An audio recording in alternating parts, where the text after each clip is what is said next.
17h, 19h, l'actu autrement. Avec Rosa Méziane et Malik Ketou sur Beurre FM.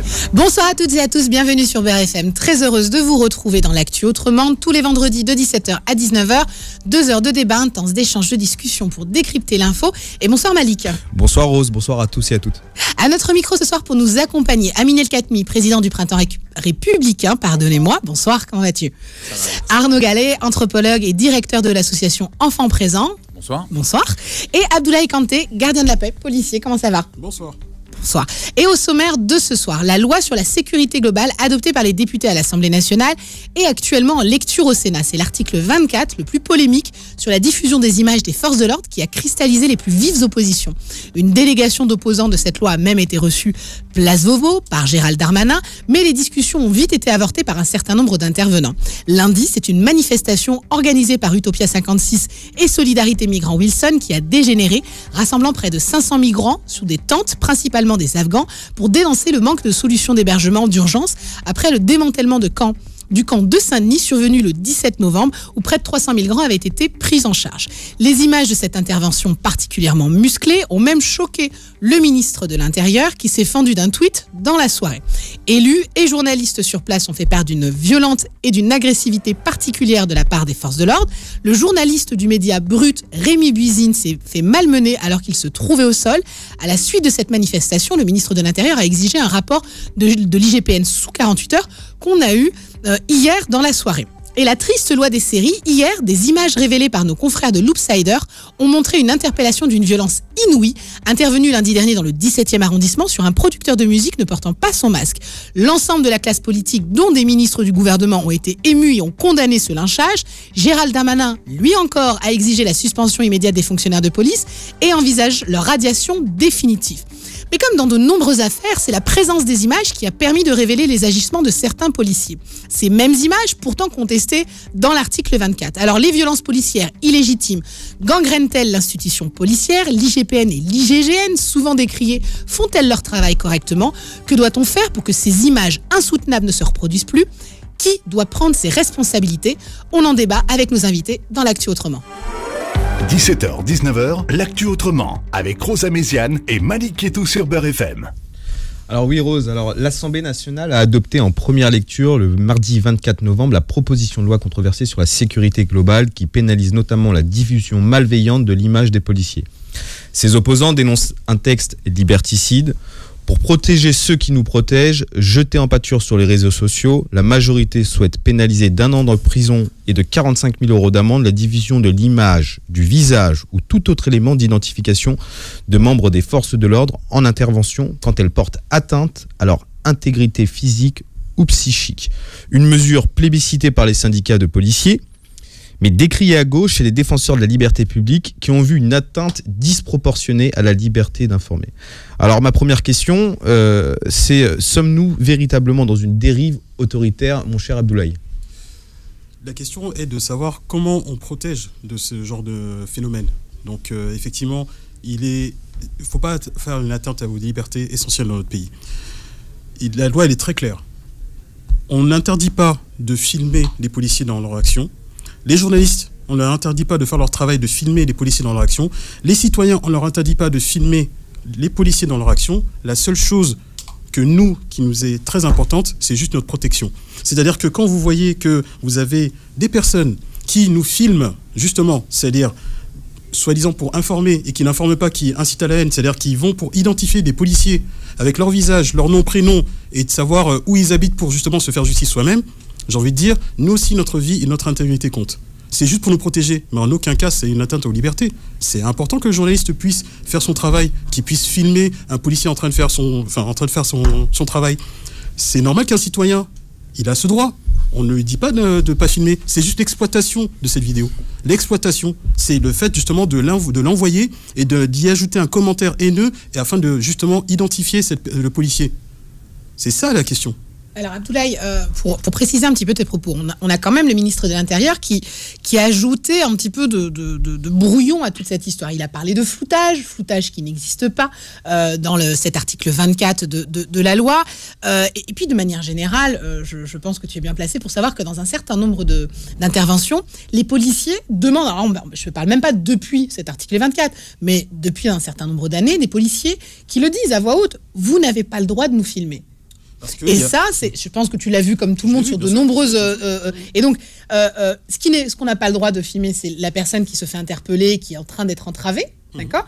Mais en aucun cas, les policiers. Pourtant, ils s'octroient ce droit-là de nombreuses fois. Donc, est-ce que cette loi ne va pas rajouter, justement... Non, je pense qu'effectivement, après, comme tout, il faut faire évidemment aussi de la pédagogie. Il faut aussi que nous aussi, de notre côté, il faut aussi que nos instances puissent aussi bien expliquer les choses pour dire, écoutez, voilà. Et ça, c'est normal. Il faut que les policiers connaissent leurs lois. Disons que, si tu veux, quand on est dans une situation qui est assez anxiogène et tout, des fois, donc quand tu es au cœur de l'action, il est difficile après de... Tu sais que quand tu as quelqu'un, tu es déjà en train d'interpeller un individu, que tu as quelqu'un qui vient à 5 cm pour te filmer, déjà, pour sa sécurité, c'est bien de l'écarter. Après, si tu veux, par réflexe, on dit, monsieur, écartez-vous, etc. L'écarter, c'est pas lui interdire de filmer.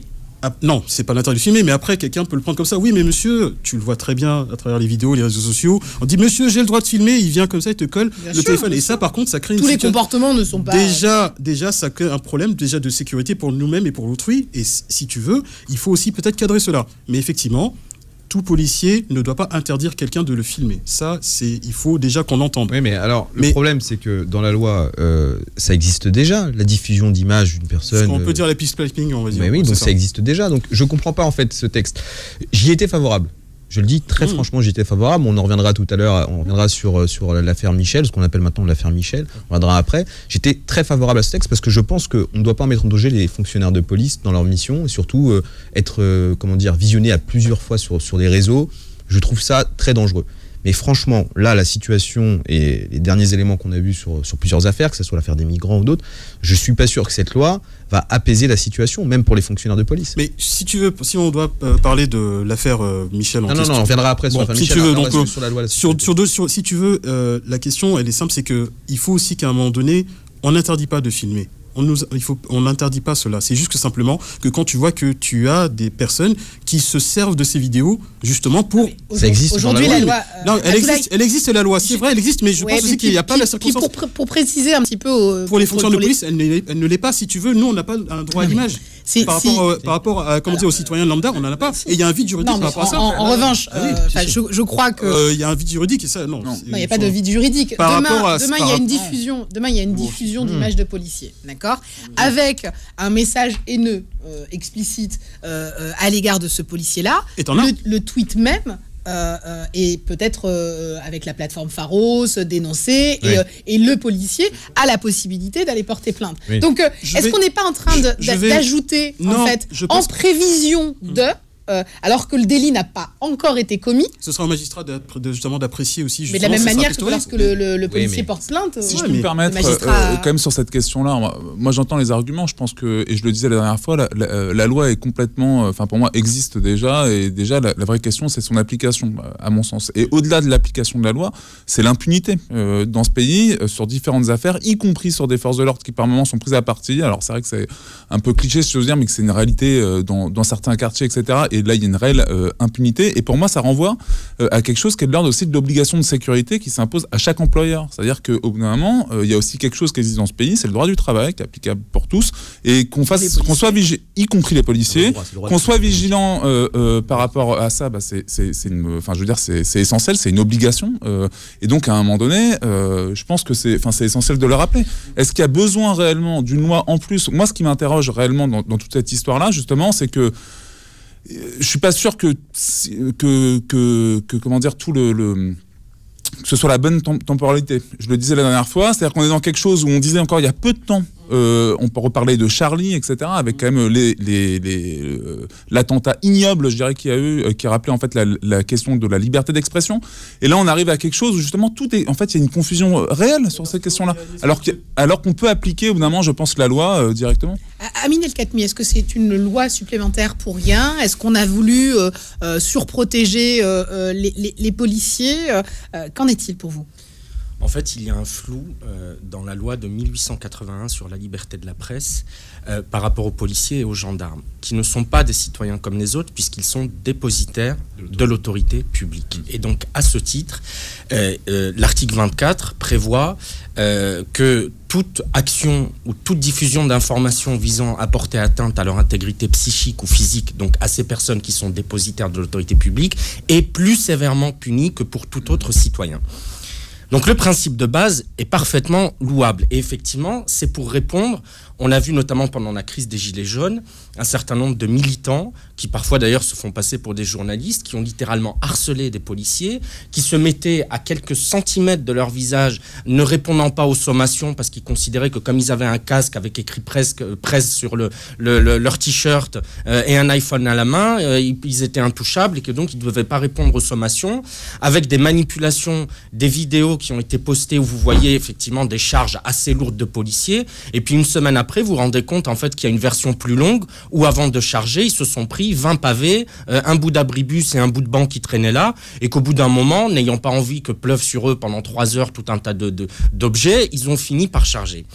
Et donc c'est l'objectif de ce texte, qui ne vise pas à empêcher des grandes rédactions ou Beurre FM ou une télévision de commenter en direct un mouvement social, une intervention de police. Le problème, c'est que la communication du gouvernement a été tellement mauvaise, avec un texte qui n'est pas passé au Conseil d'État pour avis, qui n'a pas fait l'objet d'études d'impact, qui a été précipité dans sa discussion. Et donc, cette espèce de bourde, cette accumulation de bourde et cette mauvaise communication fait que moi, je suis comme toi.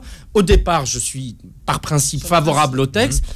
Et puis là, franchement, je commence à me dire, on s'y est tellement mal pris que peut-être qu'il faut arrêter les frais maintenant, quitte à revenir dans 6 mois. Darmanin parle de réécriture pour essayer de un peu plus éclaircir le texte. Et nommé pour ça en plus. Oui, c'est une commission. Ce qui est essentiel dans ce texte, c'est que sur la chaîne pénale, et je vais rien vous apprendre, mais sur la chaîne pénale, le premier qui intervient, c'est le policier. C'est pas le magistrat. Le magistrat intervient après. Donc le policier, si lui considère... le policier, s'il considère, au moment des faits, qu'il y a une infraction, c'est lui qui intervient et c'est lui qui place en garde à vue l'individu. Ensuite, le magistrat intervient après. Mais toute cette partie d'interpellation, de placer un individu en garde à vue, c'est une partie qui est lourde pour les citoyens et même pour les journalistes. Là, honnêtement, sur l'esprit du texte, on est tous favorables à protéger les policiers. Le problème, c'est qu'il y a des policiers qui ne veulent pas être filmés pendant leur intervention par même des citoyens. Et ça pose des questions parce que même la caméra piéton a été remise en cause par des syndicats. Et je crois que Darmanin... C'est terminé ça. C'est terminé. Oui, ça va s'appliquer, mais les syndicats sont toujours opposés. J'ai regardé tous les syndicats de police sur Twitter. Pas une seule personne, là, aujourd'hui, pas un seul syndicat, Vigie, c'est vrai, autant pour moi, uniquement Vigie, a dénoncé les agissements. Non, c'est très important pour la population. C'est très important pour la population sur l'affaire Michel. Il y a quand même de on en reviendra après. Mais on en parle après. Non.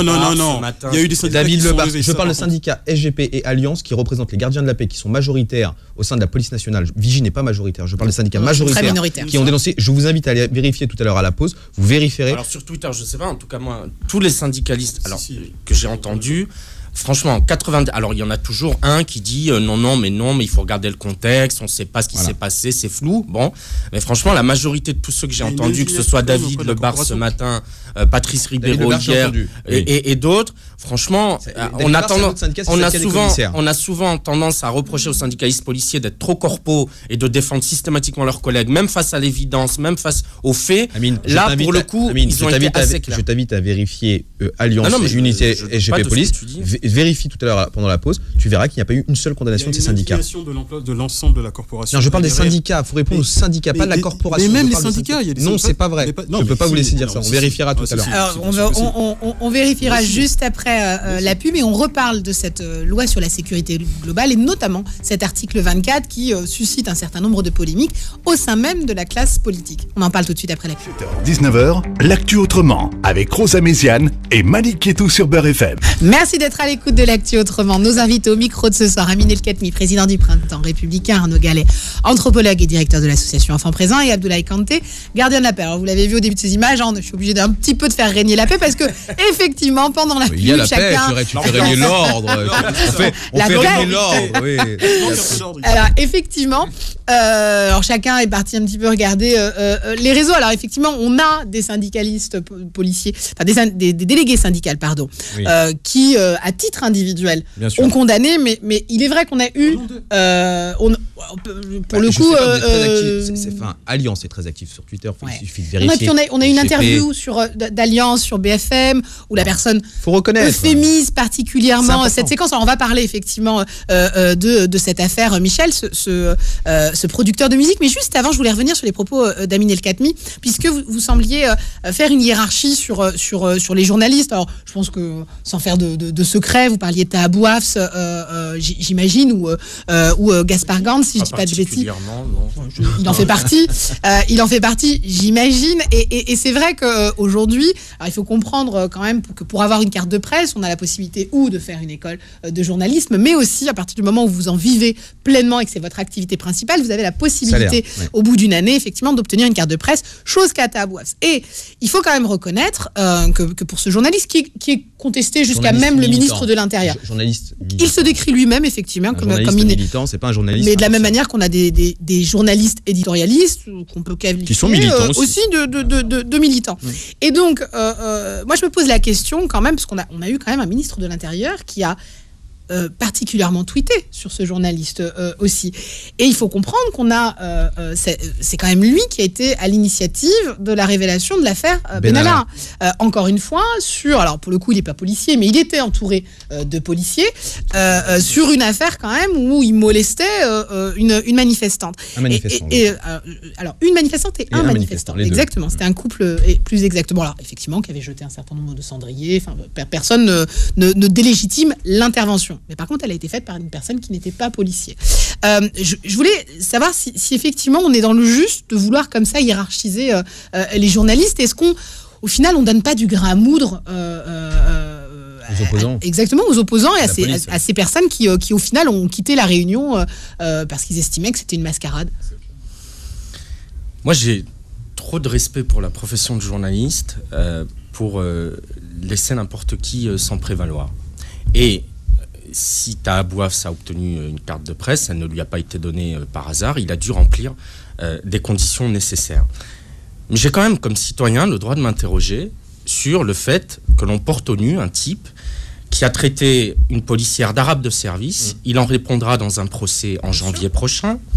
D'un type qui a écrit « Les pouilleux de Charlie Hebdo n'existent qu'à travers notre indignation. Cessons de commenter leur une dégueulasse. » Et ils cesseront d'être, c'est ça le pire, d'un type qui écrit à Benoît Hamon, parce que Benoît Hamon parle d'Alain Finkielkraut.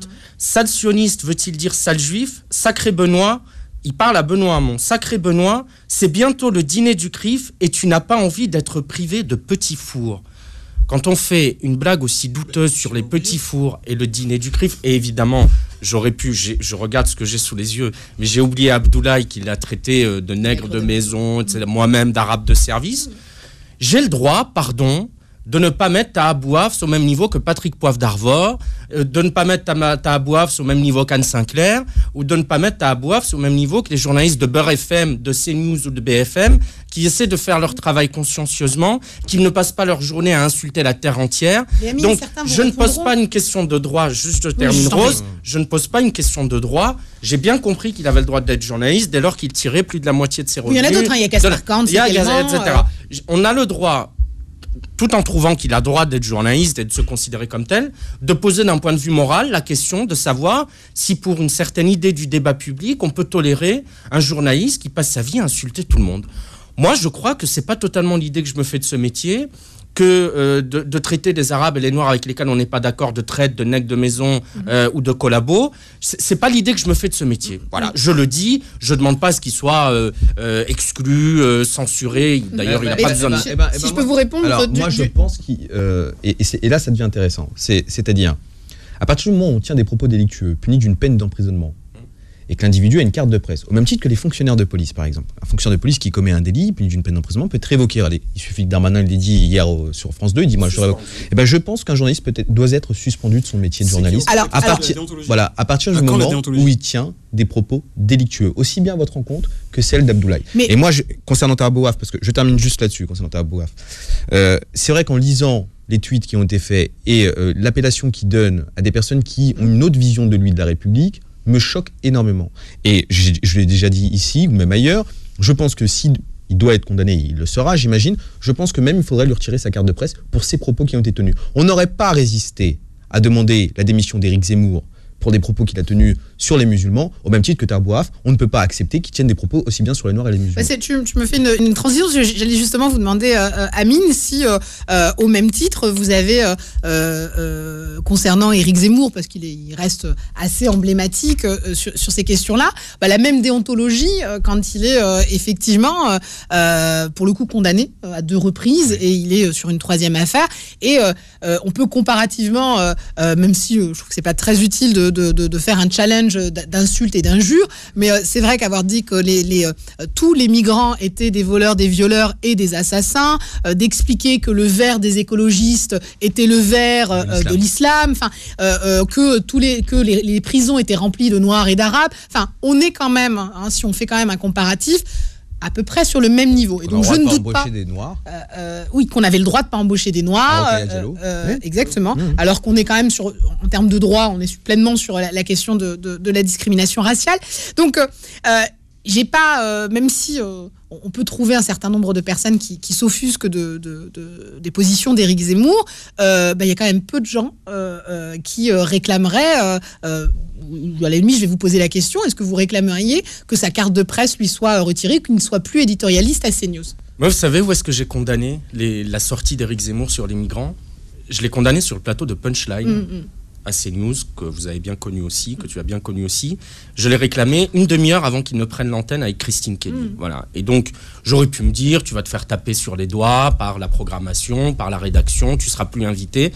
Je l'ai fait. Et je l'avais fait la fois d'avant, lorsqu'il a une énième fois dit une énormité sur les prénoms, en disant à l'antenne, dans Punchline, mais est-ce que M. Zemmour oserait dire à Latifa Ibn Ziaten qu'elle n'a pas eu raison d'appeler son fils Imad et qu'elle aurait dû l'appeler Charles? Est-ce qu'il dirait à la mère d'Ahmed Merabé qu'il fallait qu'elle l'appelle Frédéric et pas Ahmed? Est-ce qu'il dirait à la famille des militaires morts au Mali qui s'appelaient Farid ou Rachid qu'ils auraient dû s'appeler Bertrand et Marc alors qu'ils sont morts pour la France, tués parce qu'ils étaient policiers ou soldats? Non, et ça je l'ai dit à l'antenne. Donc moi je n'ai aucune difficulté. Après je vous ai bien dit sur Tahabouaf, parce que je ne me plaçais pas sur le plan du droit, mais sur le plan de la morale. Après, si la profession, au sens large du terme, décide, comme tu l'as dit tout à l'heure, et je te rejoins, je trouve que c'est une bonne idée, qu'un journaliste condamné pour incitation à la haine raciale, pour ce que vous voulez, se voit retirer sa carte de presse et donc n'exerce plus sa profession, alors ça s'appliquera à tout le monde.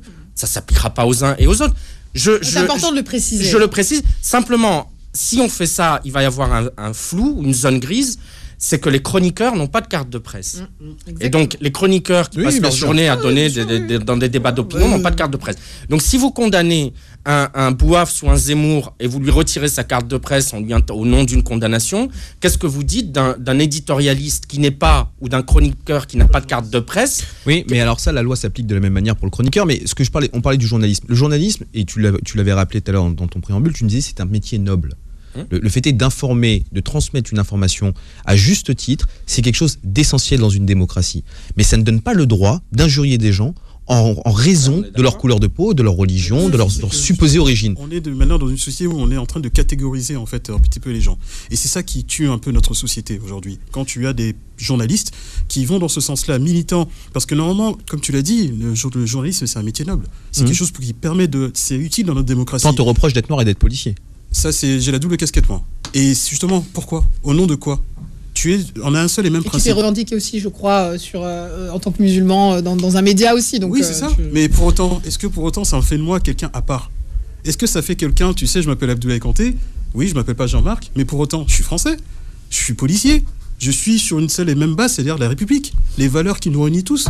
C'est ça le plus important. Pourquoi devrait-on être catégorisé? Parce que ton discours ne me plaît pas, bah écoute, je vais te mettre dans une case où parce que tu es noir ou tu es arabe et quelque chose comme ça. Mais c'est ça qu'on veut. Alors quand tu as des personnes qui sont journalistes, qui sont censées justement informer de manière objective ou pas, mais informer les citoyens, ça sert à quoi? Vous savez comment s'appelait l'un des plus grands terroristes français?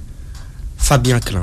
Fabien Klein. Il s'appelait pas Abdelrazak, a priori, Fabien Klein, et il y en a d'autres. Les on peut frères en citer. Muchard. Les frères Muchard, etc. bien sûr, C'est eux qui ont été parmi les plus gros passeurs, pourvoyeurs de départ en Je te Syrie. renverrai même au camp de Roubaix. Hein, Voilà, donc on voit bien qu'un prénom ne fait pas une destinée. Ce qui fait un destin, c'est une éducation, une culture, ce que vous apprennent vos parents, ce que vous apprend l'école, Et donc c'est pour ça que cette obsession qu'il a, Zemmour, sur cette histoire de prénom, elle est même un peu plus loin que les prénoms, même maintenant. Non, mais là, je parle du prénom, mais il en a d'autres. Alors, c'est pas l'émission Zemmour, mais l'émission, c'est sur la Et surtout, il n'est pas là pour répondre. Mais non, mais globalement, ça cristallise aussi une société parce qu'on a l'impression quand même qu'on est dans une société de clans. C'est-à-dire que la gauche, ou plutôt même l'extrême gauche contre l'extrême droite, les policiers contre les citoyens. Et donc, ça y participe. Comment on fait pour reconstruire cette confiance qui, clairement, Abdoulaye est entachée, est encore plus entachée par les dernières affaires? Je pense qu'effectivement, le discours à l'époque, on tenait circuler, il n'y a rien à voir, n'est plus entendable. Parce que seulement on vit dans une société finalement où il y a une crise sociale et les gens, en plus il y a la pandémie qui est arrivée, donc du coup ça a joué sur le moral des gens. Si je dois parler de ma corporation, je pense qu'il faut aussi avoir la capacité d'entendre en face ce qui se passe. Aujourd'hui, quand on regarde les sondages, la confiance de la police, je crois qu'il se situe aux alentours de 70%, etc. Mais c'est bien, quand ça va, très bien. Mais qu'est-ce qui ne va pas? Le pourcentage là, il faut regarder pourquoi ça ne va pas. Cette confiance, c'est qu'il faut savoir avoir la capacité d'entendre. Mais pour autant, si on veut être compris, il faut savoir expliquer. Mais si on fait un peu plus de politique, on arrive à comprendre que, honnêtement, sous l'ère Macron, si on peut appeler ça comme ça, on a eu plusieurs ministres de l'Intérieur qui ont du mal à prendre le rôle de premier flic de France, parce que pour être un bon ministre de l'Intérieur... De base, le rôle de ministre de l'Intérieur, c'est très difficile. Pour être un bon ministre de l'Intérieur, il faut être un bon flic. Et je vous invite à relire le temps des tempêtes de Nicolas Sarkozy. Il en parle lui-même, qui était un bon ministre de l'Intérieur. Il dit il faut vraiment prendre ce rôle à cœur. Pour moi, il l'a été. Il faut vraiment prendre ce rôle. Emploi quand même de policiers. Non, ça c'est quand il était président, pas quand il était ministre. Oui, donc moi je parle quand il était ministre. Donc je dis que c'était un bon fonctionnaire. Il disait que pour être un bon premier flic, il faut comprendre les métiers des policiers. Maintenant, ce qui pose problème, c'est que Darmanin gère. Et c'est le gros problème de la police nationale. Il gère son ministère avec les syndicats. Il gouverne avec les syndicats. Et ça, c'est le risque de tout ministère. Vous voyez bien que l'éducation nationale, quand ils ont commencé à vouloir gouverner avec les syndicats, ça a été une catastrophe. Vous voyez bien qu'aujourd'hui, dans le ministère de la Santé, essayer de gouverner avec les syndicats, c'est très compliqué. Après, alors avec la police... Je ne veux pas prendre le commentaire la défense des syndicats, mais il faut aussi évidemment des corps intermédiaires pour justement éviter... En gendarmerie, il n'y en a pas. Hein. Oui, la gendarmerie, c'est un esprit militaire. Mais non, ils sont ministère de l'Intérieur. Qu'il y ait une connexion aussi directe en fait, avec leur ministre de tutelle. Parce qu'on voit rarement les syndicats quand même de l'éducation nationale aussi proches de Blanquer ou imposer des choses à Blanquer. On voit rarement, de la même manière, on a attendu plus d'1 an et demi de crise dans la santé avant que Madame Buzyn daigne se rappeler qu'il y avait un souci dans la santé. Donc cette proximité, cette connexion qu'ont les syndicats. Parce que justement c'est ça qui pose problème, parce que depuis des années, la police c'est quoi? C'est un mur qui est en fait moisi, mais on a toujours mis un coup de peinture dessus. C'est ça le problème. Et en fait, on n'a jamais réglé les problèmes. C'est quoi les moisissures? Mais les moisissures, c'est le manque de moyens, le matériel. Et aussi mais là, c'est pas le sujet. Non, mais j'arrive. On parle de violence. On parle de violence, c'est pas le sujet. Les violences, ça, c'est autre chose. Non, mais nous, on parle de ça. Notre sujet, c'est les violences. Si on doit parler des violences, il ne faut pas nier ce qui s'est passé sur les affaires.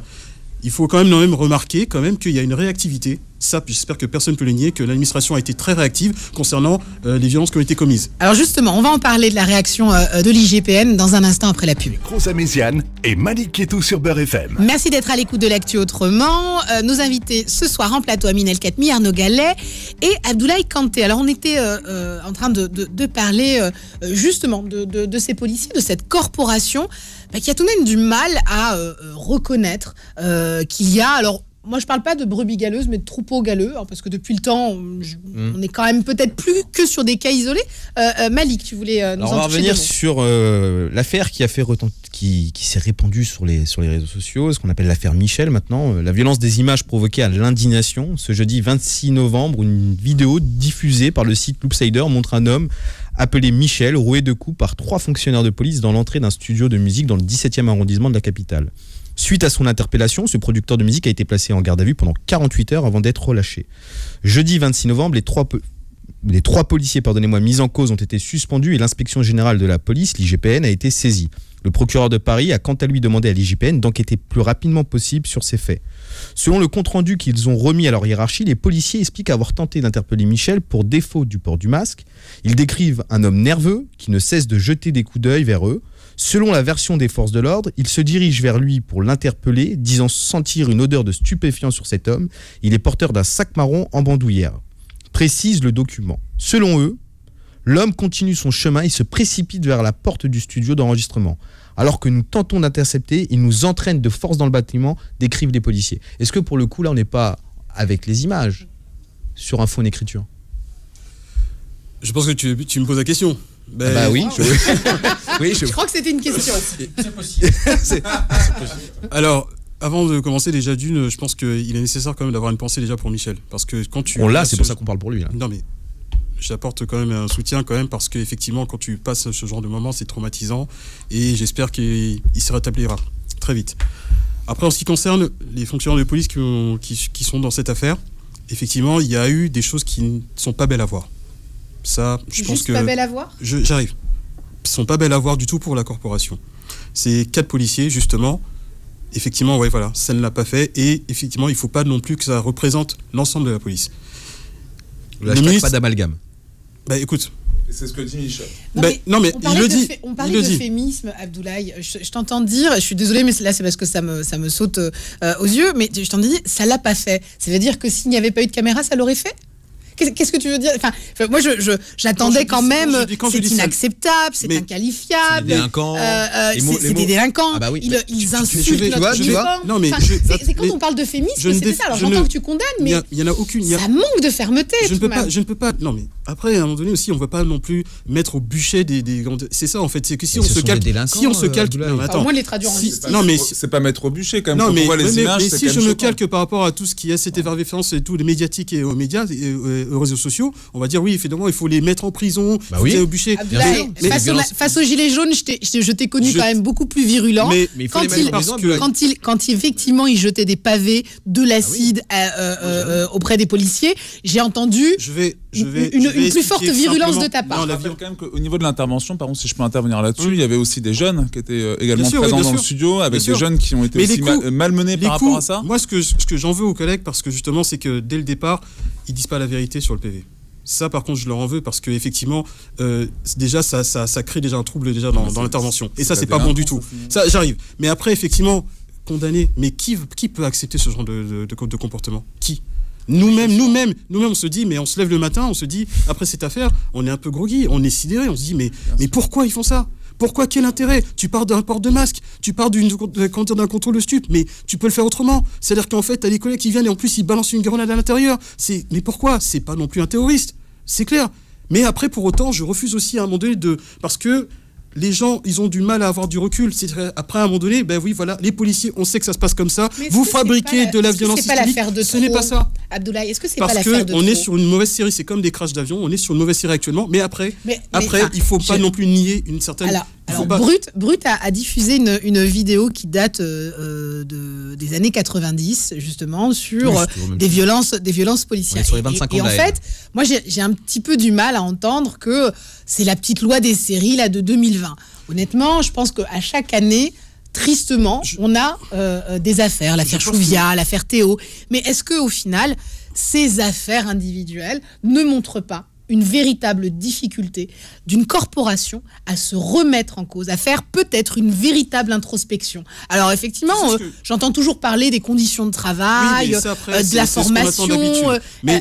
À un moment donné, honnêtement, Abdoulaye, à quel moment on est sur de la formation quand on a une série de 4-5 coups de poing qui sont portés au visage ? À quel moment c'est une question de formation quand on a avec la télescopique des coups qui sont portés sur le crâne et tu le sais mieux que moi, c'est en zone rouge, ce sont des zones qu'on ne doit pas frapper. Impacté, donc là, on n'est plus que sur là, on n'est pas sur la formation. Le b.a.-ba d'une personne qui ne maîtrise même pas les maîtrises d'intervention, prévention, sont en capacité de dire que c'est pas réglementaire. C'est que effectivement le policier, l'excuse, la culture de l'excuse, honnêtement, on l'invoque systématiquement quand on parle de délinquants.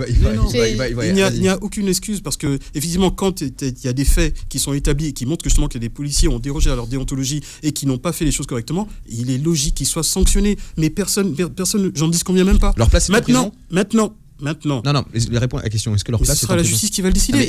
C'est des violences volontaires commises par des dépositaires de l'autorité. Non, mais attends. Tu vas pas te cacher sur la justice. C'est trop facile. Je pose une question. Non, on se substitue pas à la justice. On débat ici et c'est le sujet de l'émission. De dire quand on commet des violences punies d'une peine d'emprisonnement par des personnes dépositaires de l'autorité publique à plusieurs. C'est une peine d'emprisonnement. D'accord. Donc ce sont des peines d'emprisonnement. On est bien d'accord. Donc est-ce que finalement ces policiers doivent se retrouver derrière les barreaux? Si c'est établi, si en fonction de la loi, effectivement oui. Bien sûr, mais c'est pas moi qui vais décider cela. Ce serait trop facile après. Amine El Khatmi, justement. Une réaction sur l'affaire. Votre réaction sur l'affaire et de manière globale. Alors. Réellement, l'IGPN a été saisi le mardi. Il a fallu attendre la diffusion des images pour que jeudi, la suspension soit demandée par Gérald Darmanin. Mais une suspension, alors on sait très bien que n'importe quel citoyen... Je veux juste rajouter une petite chose à ton raisonnement et je te laisse terminer. Il a eu 6 jours d'ITT. C'est très important aussi qu'après tu reviennes là-dessus. Alors oui, on pourra revenir effectivement là-dessus. Alors je peux faire le point.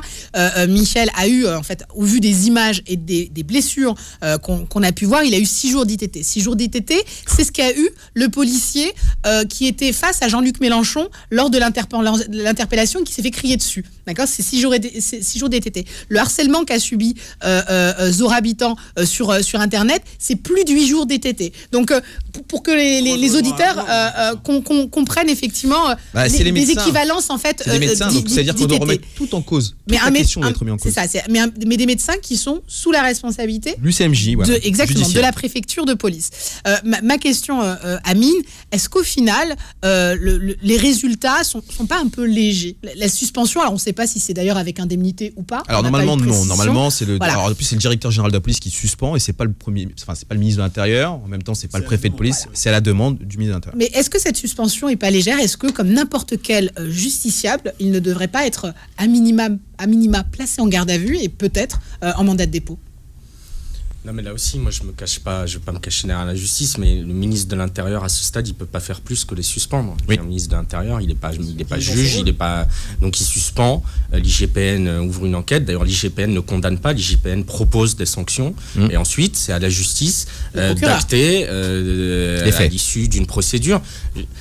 L'émotion suscitée par ces images qui sont absolument ignobles et insupportables ne doit pas non plus créer une espèce de régime d'exception où on raccourcirait les délais, où on passerait outre les procédures normales. Alors, initialement, le procureur a classé sans suite. Hein. Non, il a classé sans suite les plaintes des policiers. Mais pas la et donc c'est déjà un bon signe, parce que si on avait ouvert une enquête en interrogeant Michel, on disait ce que c'est vrai. Donc ça veut dire que la justice a considéré que non mais c'est un geste fort, la symbolique est forte. Ça veut dire que la justice a considéré que la plainte des policiers n'était pas recevable. Donc en gros, vous vous dites, il vous a tapé, il vous a machin. Nous, la justice considère que c'est faux. Donc c'est déjà une bonne étape. Donc ensuite, il y a des procédures, il y aura des condamnations. Si la vocation de ces policiers est de terminer en prison, ils termineront en prison. Voilà, parce que ce qu'ils ont fait est grave. Et grave parce que ça fracture le pacte républicain. Ça fracture le pacte républicain, évidemment. Ça fracture la confiance qu'on doit créer entre la police et sa population. Ça jette l'opprobre sur des milliers de fonctionnaires de police et de gendarmes qui font un travail formidable, font leur travail de manière remarquable et qui, dans leur écrasante majorité, ne se réveillent pas le matin en se disant qui vais-je éborgner aujourd'hui, qui vais-je mutiler aujourd'hui, ou qui vais-je traiter de nègre de nègre tout court aujourd'hui. La majorité sont des femmes et des hommes qui servent l'État, qui sont fiers de le faire, qui ont parfois, comme Abdoulaye, des parcours très méritants grâce à la République, et ils se retrouvent là et c'est formidable. Et après, il y a une minorité de gens qui sont indignes de porter l'uniforme de la République, qui sont racistes, qui ont absolument aucune conscience et dignité comment on fait pour lutter contre cette minorité? On fait le ménage. Voilà, on fait le ménage. Alors on libère. D'abord, juste Abdoulaye, le ménage, il est fait. Le problème de la police française, c'est qu'elle communique très mal. Mais il y a chaque année des révocations, des suspensions, des exclusions du corps de la fonction publique. C'est très léger, Amine. Non, mais tu as raison de regarder le rapport de l'IGPN. Non, je lis le rapport de l'IGPN, c'est trop léger. La question de la réforme de l'IGPN devra se poser. Est-ce qu'un corps de fonctionnaires peut être jugé par d'autres fonctionnaires qui en sont issus. Là, ça, c'est une piste de réflexion pour le gouvernement. C'est un vrai sujet. Il y a des parlementaires, je vois, de la majorité compris, qui posent la question. Donc, il y a deux choses. En fait, il ne faut pas que cette affaire... Il y a l'émotion, il va y avoir les condamnations, et puis on l'affaire, et ça n'est pas... Est-ce que c'est pas l'affaire de trop? Non, mais c'est pour ça que ça appelle deux choses. D'abord, une réforme de l'IGPN, parce que là, maintenant, c'est plus possible. Et moi, j'en appelle à un Beauvau de la sécurité. Il y a eu des Grenelles de l'environnement, des Grenelles de l'éducation, des Grenelles de ce que vous voulez. Il faut faire un Beauvau de la sécurité. Moi, j'ai été élu local. Dans les villes, vous avez le CLSPD, le Conseil local de surveillance et de prévention de la délinquance. Vous avez toutes les parties qui sont autour de la table.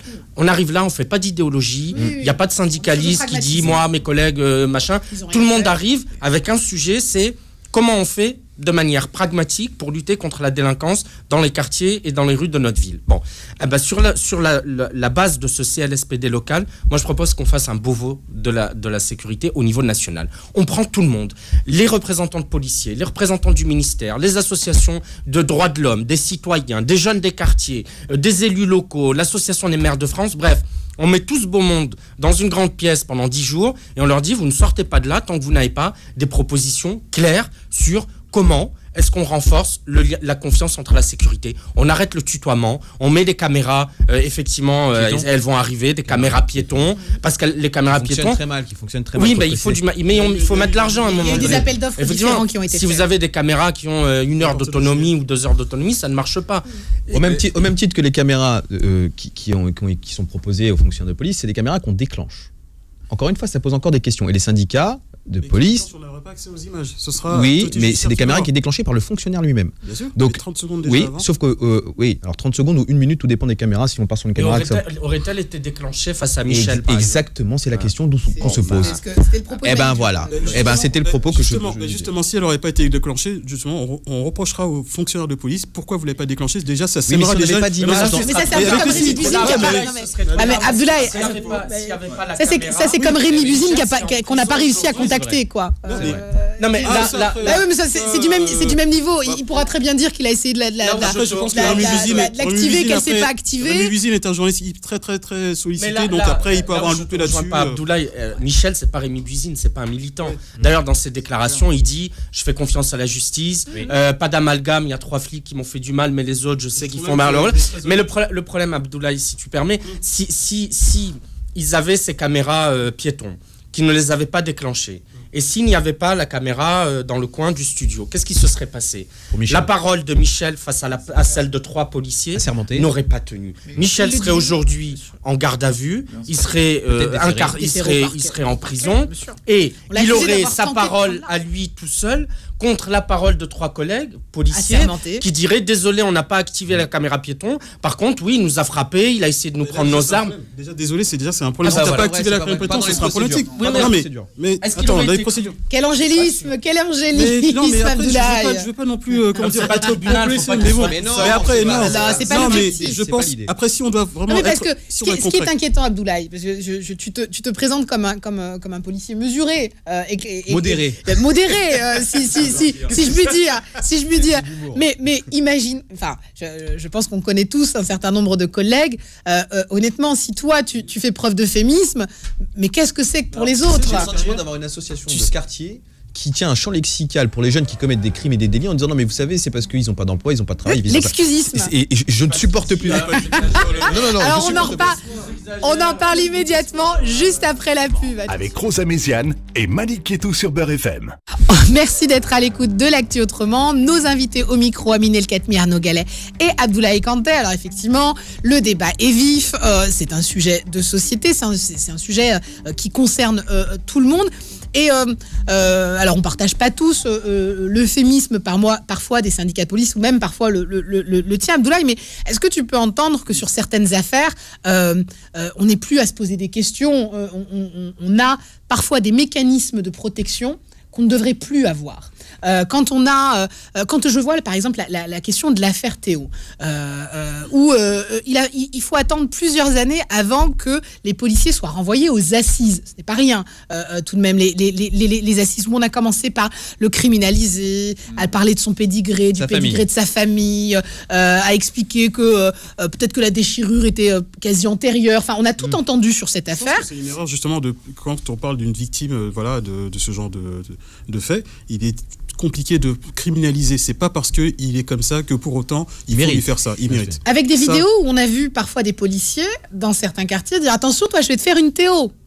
Donc ça, c'est des vidéos qu'on a vues aussi tourner sur les réseaux. Donc en plus, on a presque pris cette affaire-là pour menacer une catégorie de personnes. Alors, ce qu'il y a, c'est que c'est toujours compliqué. C'est que quand tu as une frange de certains collègues qui se donnent à ce genre de remarques ou de genre de menaces, j'ai envie de dire qu'effectivement, je ne peux pas être solidaire de ce genre de choses. Donc ça, il faut le dire. Après, c'est quand quelqu'un qui te tutoie ou bien qui te parle mal ou bien lors d'un contrôle, ça ne se passe pas correctement. Je rappelle que 99,9% des 98% des contrôles ou des interventions de police se passent très bien. 3 millions d'interventions par an. Alors, une intervention toutes les 10 secondes. Toutes les 10 secondes. Bien sûr. Tu vois, on en est très heureux. Oui, mais l'idée, c'est pas de jeter ça. Non, on ne minimise pas, mais je ne peux pas opposer le fait que ça fonctionne. Mais oui, ce qui est normal en réalité. Je vais venir. On va pas se féliciter d'une normalité plus globale. Bien sûr. Le souci, c'est qu'on a eu une vague de recrutement, et je le dis sans équivoque. Une mauvaise vague de recrutement. Le quantitatif ne fera jamais le qualitatif. Voilà, jamais. C'est quoi non mais attends, j'arrive parce que le problème c'est que sur la formation, la formation police, elle est bonne, mais encore une fois, trop légère. Non mais un an, c'est trop léger. En Allemagne, des fois, c'est 3 ans. C'est 8 mois plus 16 mois suivi d'un tuteur. Non, mais pas. C'est 8 mois plus 16 mois. Ça fait 2 ans et demi. Voilà. Excuse-moi, on est sur plus du double de. C'est pas uniquement l'affaire d'une personne. Là, on voit bien que c'est systémique. Là, il y a quand même différentes personnes. L'école de police ne forme pas des gens violents. Ça, il ne forme pas non plus des racistes. Quand j'ai entendu ça, certains sociologues disent quand même que quand tu arrives en école de police, tu n'es pas raciste, mais tu ressens raciste. Ça, par contre, c'est quelque chose de, ou même limite assassin. Non, mais là, c'est pas ce que je dis. Ce que je dis simplement, moi, dans cette histoire-là, c'est que il y a aucun acte, mais je dis bien aucun, qui peut justifier évidemment une violence comme celle-là, un tabassage, etc. Non, parce que tout à l'heure, par exemple, tu disais, et je l'ai noté, c'est-à-dire que, par exemple, de dire ce n'était pas un terroriste. Et même un terroriste, à partir du moment où la personne, pour moi, n'est pas armée, n'est pas les flics en joue, quoi que ce soit, je vois pas en quoi est-ce que ça nécessite un tabassage comme celui-là. Enfin, je veux dire, c'est une violence inouïe. C'est un état de droit, quand même. Le manque de discernement est disproportionné. Non, je ne pleure pas sur je ne pleure pas sur le sort. Non, pour qu'il soit jugé. Non, attends. Qu'on soit clair par rapport à ça, je suis pas en train de dire que je pleure sur le sort, je dis qu'on est dans un état de droit et que si on veut bien faire au bout d'un moment la justice dans ce pays à un moment donné, il y a des choses qu'on peut pas se permettre. C'est pas parce que la personne est la pire des ordures devant soi qu'on a le droit de lui casser la gueule. Qu'est-ce qu'on renvoie derrière? Moi je pense que derrière, on n'est pas dans le 93, on est dans le 17e. Donc si je peux juste continuer là-dessus, c'est que moi ce que je pense là-dedans derrière, c'est qu'il y a quelque chose qui est en lien avec la sécurité, l'autorité, il y a un message qu'on peut renvoyer aux jeunes, etc. Qu'est-ce qu'on peut renvoyer même à un bout d'un moment à des jeunes qui sont entre eux que de se dire non, il y a quelque chose qui est légitime, je me fais je sais pas, il y a quelqu'un qui me plaît pas ou quelqu'un qui dit quelque chose sur moi, c'est-à-dire je peux lui tabasser la gueule gentiment, il y a aucun problème, quelque part quand il y a des manques de déontologie, de toute façon il faut savoir le condamner. Maintenant, on va parler de la transparence. Je pense que personne peut nier aujourd'hui que on parle de l'IGPN. Là, concrètement, il y a carrément un pas vers la transparence parce qu'il y a des rapports qui ont été établis suite aux dernières affaires qu'il y a eu en moins de 48 heures. En même temps, c'est le Premier ministre qui demande. Chaque affaire doit monter jusqu'au ministre de l'Intérieur pour qu'il y ait une enquête en 48 heures. C'est compliqué, de toute façon, une enquête, j'étais enquêteur, c'est vrai qu'aller dans le sens des médias, ça ne fait pas du tout une bonne enquête. Aller dans le sens des médias, c'est pas du tout bon. Maintenant, ce qui s'est passé, c'est qu'il y a eu quand même un début de transparence. On le demande par rapport à l'IGPN. L'IGPN, on dit oui, mais bon, c'est une espèce de microcosme, une blanchisseuse à fonctionnaire de police. Là, concrètement, qu'est-ce qui s'est passé? Il y a eu un rapport qui a été établi publiquement. Et ce qu'on demande, et moi aussi je suis pour aussi qu'il y ait un peu plus de transparence dans le cadre de la réforme de l'IGPN qui est proposée, qu'à un moment donné, qu'on puisse communiquer, sur les faits. Amine El Khatmi, tout à l'heure, nous disait, et pour le coup, ça a du sens. Il faut véritablement revoir l'IGPN. Mais pas que l'IGPN est l'IGN, c'est parce que c'est une notion où il faut une autorité indépendante du ministère qui puisse contrôler les fonctionnaires de police. Mais on peut le faire pour toute fonction alors. Mais c'est fait pour tout le monde. C'est le défenseur des droits, il contrôle les services de sécurité et c'est une autorité indépendante. Les avocats Et au même titre, mais le syndicat le bâtonnier, le bâtonnier, à un moment donné, en tant que client. L'ordre des médecins. Est-ce que pour autant, on ne va pas faire une réforme? Et on n'a pas les mêmes problématiques. Abdoulaye, tu sais, tu me fais penser à ces gamins dans la cour d'école. Non, mais il n'y a pas que moi, il y a l'autre aussi. Non, mais Abdoulaye, on peut pas. Je veux bien aussi qu'à un moment donné. Non, mais je veux bien qu'on reconnaisse qu'il y a une problématique dans notre métier. Oui, c'est le minimum de le reconnaître. Non, mais qui est réel. Mais je veux pas non plus aussi tout jeter. Il y a aussi des choses aussi qu'on fait. Mais quand on fait les choses bien, on fait les choses bien. Après, on dit ouais, mais bon, il fallait. Abdoulaye, dans notre proposition, de dire qu'il faut une autorité indépendante qui puisse contrôler les fonctionnaires de police dans leur agissement, il n'y a rien de grave. Pourquoi vous êtes inquiété à chaque fois qu'on essaie de faire des propositions pour faire avancer le sujet? Tu sais que l'IGPN, c'est pas non plus quelque chose. C'est pas le sujet. Les gens ne sont pas satisfaits de l'IGPN, les victimes ne sont pas satisfaites de l'IGPN. Et moi, je vais te raconter une histoire. Quand j'étais plus jeune, j'ai un ami à moi qui s'est fait violenter par un fonctionnaire de police devant mes yeux. Et quand j'avais 16 ans, je ne savais pas que l'IGPN existait. Et quand je suis parti au commissariat parce qu'on voulait déposer plainte, ils ont refusé de prendre notre plainte. Un manque de communication. Mais là, on a 16 ans, Abdoulaye. Tu peux pas dire ça. Mais attends, quand je dis un manque de communication, tu attends. C'est dur là. Non, mais un manque de communication de notre part. J'ai l'impression que tu t'enfonces à chaque fois. Non, pas du tout. Tu sais, j'assume vraiment mes propos. C'est que je vais te dire un manque de communication. Un manque d'un enfant de 16 ans qui se fait. Quand je dis, Abdoulaye, je termine. Quand je dis un manque de communication, je te parle d'un enfant de 16 ans qui se fait violenter par un fonctionnaire de police devant normal. mes yeux à plusieurs reprises. Je te dis que cette injustice n'a pas été condamnée et tu me dis, Malik, c'est un manque de communication. Non, mais est-ce que je te dis un manque de communication de notre part? C'est-à-dire qu'il faut aussi faire comprendre que les citoyens aussi, ils ont des droits, ils ont une possibilité que quand un fonctionnaire de police déroge à sa déontologie, ils peuvent saisir l'IGPN. C'est ça le truc. C'est normal. Et aussi, ou bien Amine, sur l'IGPN peut-être, est-ce qu'il faut revoir le système aujourd'hui ou l'IGPN, parce qu'on n'en parle pas en fait de l'inspection générale de la gendarmerie nationale. Ça a l'air plutôt de très bien fonctionner, mais est-ce que l'IGPN, est-ce qu'il ne faut pas revoir un petit peu le système?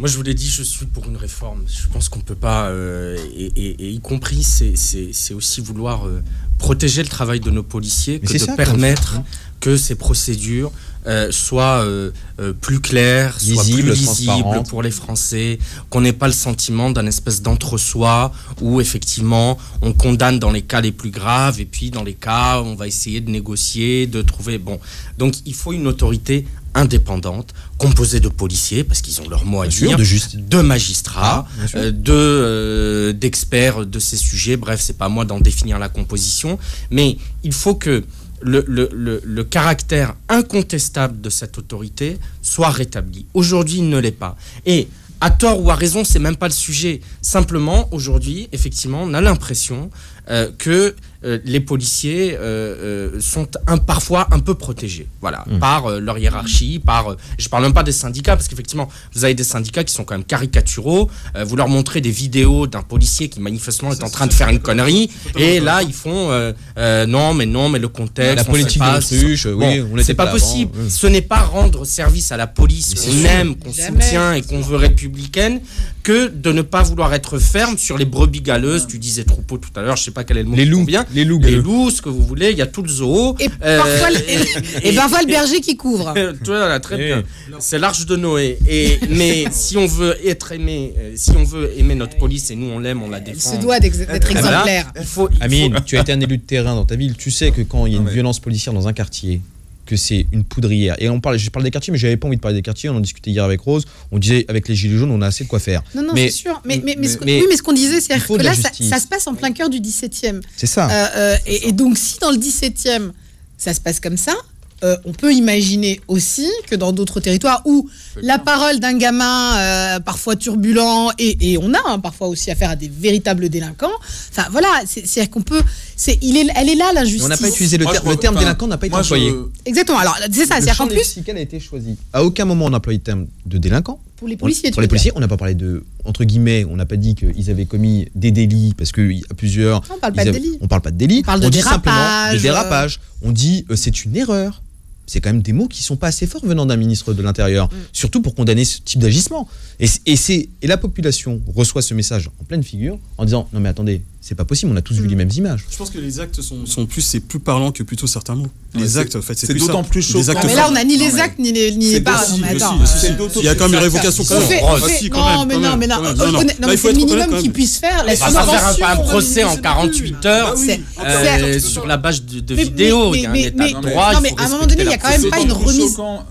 Moi, j'abonde sur ce que disait Amine préalablement. Après, je pense qu'encore une fois, il y a quelque chose de plus large. On est dans un contexte où on nous renvoie des différents plans. On en parlait des Grenelles, les fameux plans des violences contre les violences, les plans contre les violences faites aux femmes, plans contre les violences faites aux enfants, etc. Donc, il y a quelque chose quand même où on nous dit que la violence, c'est pas bien, c'est mal, faut la condamner fermement, etc. De manière très... et donc, ça renvoie à des choses. Enfin, moi, j'étais encore hier, notamment avec Adrien Taquet, justement, qui était invité dernièrement, le ministre, et qui rappelait des chiffres, mais effarants. On est sur un truc, on se rend compte que pendant le confinement, je dis bien pendant le confinement, je parle pas d'il y a des lustres, on a eu 30% d'hospitalisation d'enfants en moins, avec des bras cassés, etc. en moins, parce que les gamins étaient moins dehors, donc on peut, voilà. Mais sur l'ensemble de ces hospitalisations, pour des gamins qui étaient victimes de violences au domicile, il y a eu une augmentation de 50% en plus. Alors on peut dire que quelque part, on peut toujours trouver un contexte, oui, mais il faut pas condamner, etc., machin. Alors on peut toujours. Enfin, je pense qu'il faut condamner fermement. C'est interdit.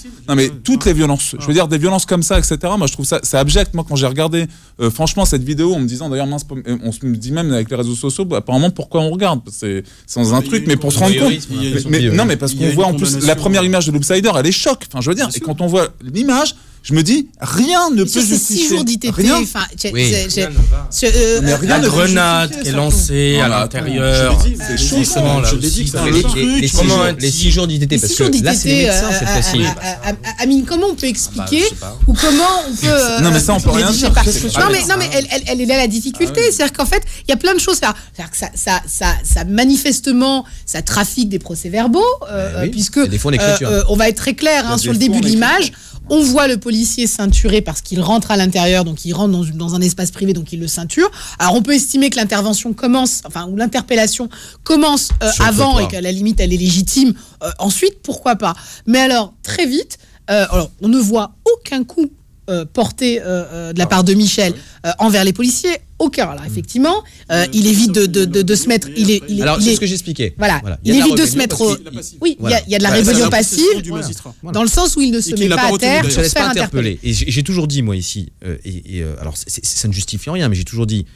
Quand un fonctionnaire de police donne des injonctions, on se soumet aux injonctions du fonctionnaire de police. Il ne faut pas envenimer. Il ne faut pas envenimer et il ne faut pas résister, parce que le fait de résister peut des fois dégénérer. Alors je ne dis pas encore une fois, il faut bien préciser. Je précise, et je préfère être très clair là-dessus, je ne dis pas que les agissements des fonctionnaires de police sont légitimes, ils sont illégitimes à mes yeux, en vue de ces vidéos.